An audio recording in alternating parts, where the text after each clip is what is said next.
La Fresh Morning.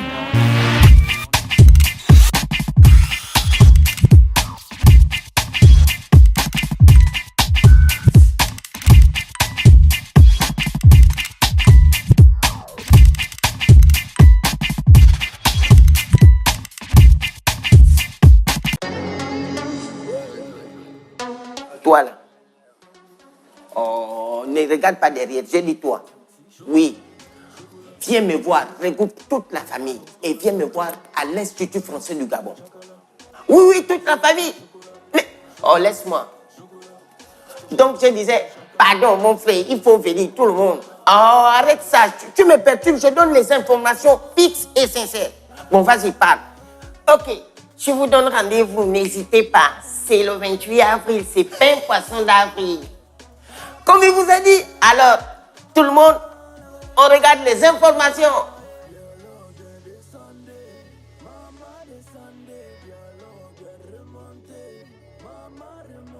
On se retrouve le samedi 28 avril à 19h. Le réveil matinal le plus haut de la capitale sur leur radio. C'est reparti sur les 104.5 Urban FM, la station urbaine jeunesse car France Vie. Tu as vu une misquée là-bas. Il y a les misquées en France Vie. Il y en a en stock, il y en a en putilu. Non, des misquées, ça n'existe pas partout, s'il vous plaît. Je suis originale, il n'y en a pas deux comme moi. Acceptez ça comme ça, merci beaucoup. Bonjour misquée. Bonjour La Fraîche, bonjour Gina, bonjour Sol. Bonjour Miss, que ça va? Oui, ça va très bien. Parce que ces recettes, machin, truc là. Non, on parle de santé ce matin. Non, c'est des recettes de cuisine, c'est pas les recettes machin truc. Merci. C'est des recettes cuisine, gastronomie, gabonaise, produits locaux. Des cassoulets. On est dans la valorisation. Non, on est dans la valorisation des produits locaux. Non, le cassoulet, c'est pas un produit local, pardon. C'était une recette. C'est Vasco de Gama qui avait amené ça. Tu penses que dans la forêt, là, on plantait les haricots. Tu connais Vasco de Gama? Bah, on peut très bien. Est-ce que tu connais Vasco de Gama? Oui. Mais j'étais au CM2. Ah d'accord, chance. On parle de quoi ce matin? On parle de santé et donc, chers auditeurs, on va parler du sommeil ce matin. Donc, c'est quoi le sommeil? Pourquoi on dort? Quelles sont les heures? Parce qu'on est fatigué. On dort parce qu'on a Mais sommeil. laissez-moi finir mon propos tout de même. Bah, c'est évident. Pourquoi on dort? Bah, parce qu'on a sommeil. Les heures du coucher, les différents types de sommeil. D'accord, vas-y, commence, vas-y. Alors, le sommeil est un état naturel récurrent de perte de conscience, mais sans perte de la réception sensitive, en fait, du monde extérieur, accompagné d'une diminution progressive du tonus musculaire, survenant à un intervalle régulier. Donc, l'alternance veille-sommeil correspond à l'un des cycles fondamentaux chez les animaux, par exemple, le rythme carcadien. Chez l'être humain, le sommeil occupe près d'un tiers de la vie moyenne. Donc, le sommeil se distingue de l'inconscience ou du coma par la préservation des réflexes. Donc, quand on est endormi, on peut très bien entendre un bruit et se réveiller. On n'est pas dans le coma parce que on est encore sensible aux bruits extérieurs, au moins même au toucher. Si on dort avec quelqu'un, si la personne nous touche, nous frôle, si le téléphone sonne, s'il y a un bruit très très bruyant dehors, on peut très bien se réveiller. Donc, il existe une organisation du sommeil. Tu as laissé passer, hein? Et on est descendu très bien. Tu as laissé passer, je peux savoir ce qui se passe, s'il vous plaît? Non, rien, la sœur, on est avec toi. Ok. Un bruit très très bruyant, un feu très très chauffant. Très très brûlant. Très très brûlant. Il existe une organisation. Une lumière très très lumineuse. Une lumière très très lumineuse. Mais je vous comprends pas là. Non, c'est bon, c'est bon. On est dans les adjectifs qualificatifs.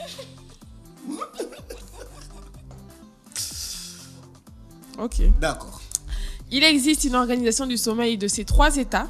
Il est question de cycle carcadien pour l'alternance entre la veille et le sommeil. Il est question de cycle ultradien, de cycle carcadien pour l'alternance entre le sommeil et le sommeil paradoxal. Le sommeil dépend du noyau.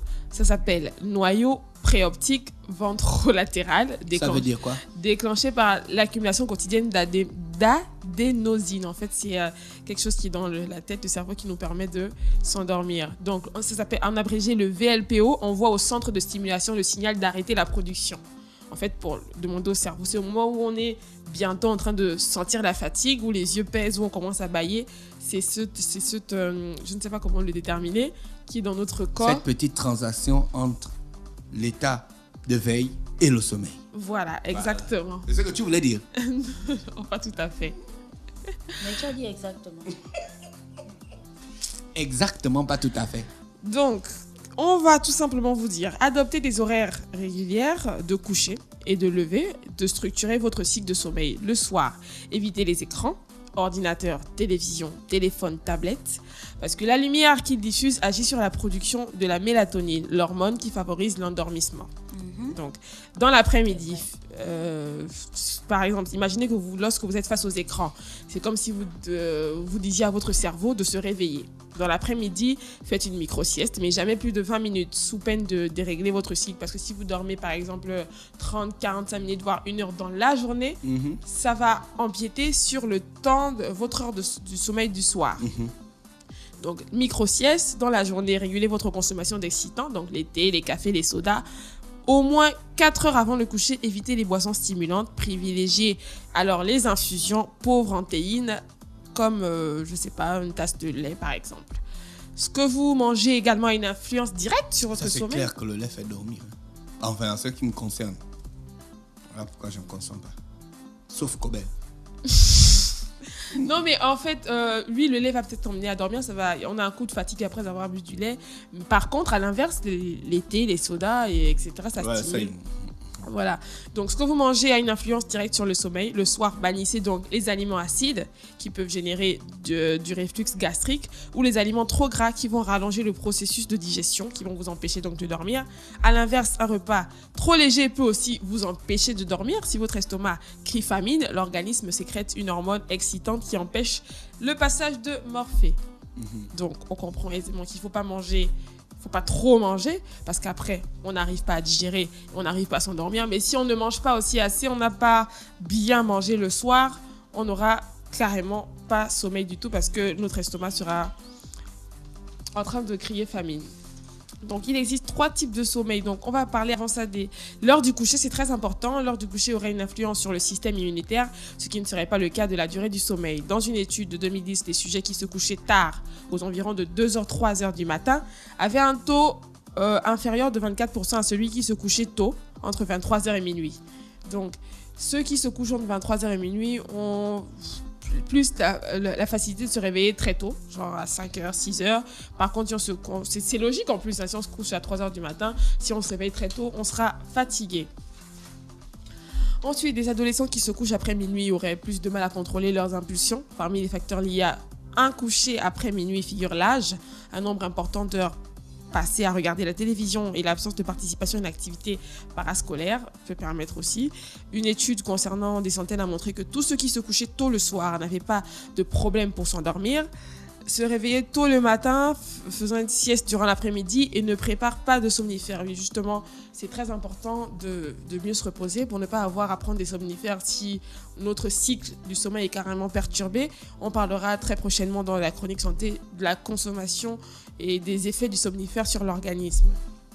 Donc, il existe donc 3 types de sommeil, la somnolence, le sommeil léger, le sommeil profond. La somnolence est le stade 1, c'est le stade de l'endormissement, transition entre l'éveil et le sommeil, souvent précédé par des bâillements. Il est caractérisé par une réduction de la vigilance, du tonus musculaire et de la fréquence cardiaque.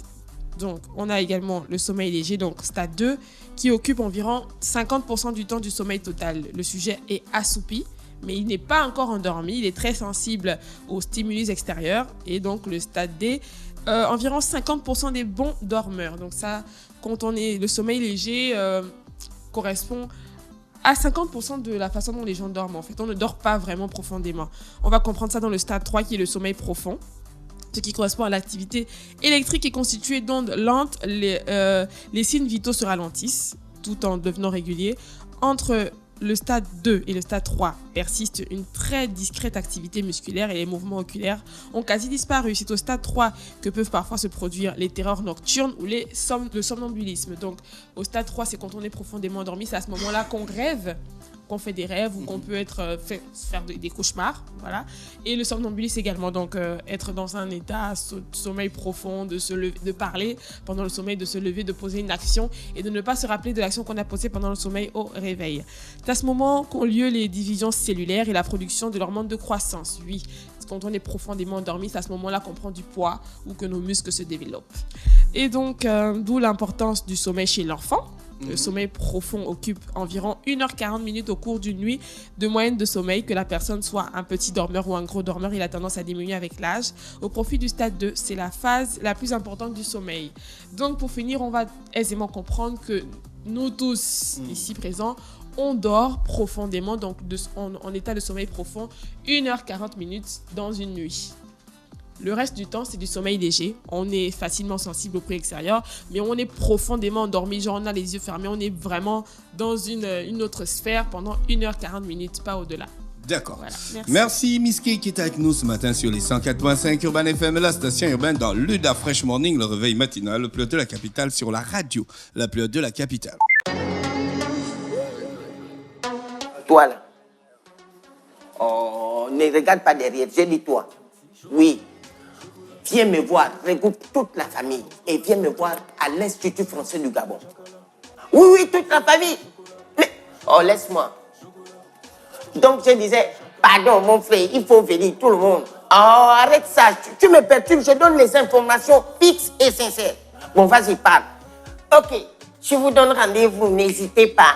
C'est le 28 avril, c'est pain poisson d'avril. Comme il vous a dit, alors, tout le monde, on regarde les informations.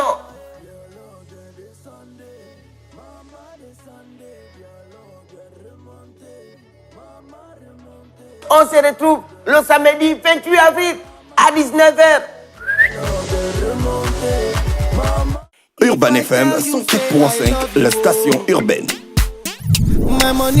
Vous écoutez Urban FM 104.5, la station urbaine. Urban FM, première radio chez les jeunes.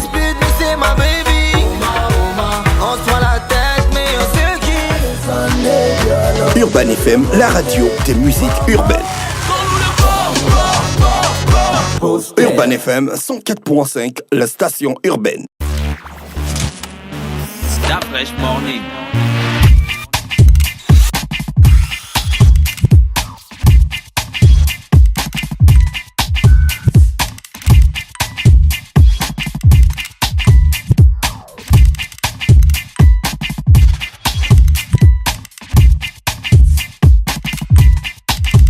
urbanfm.fm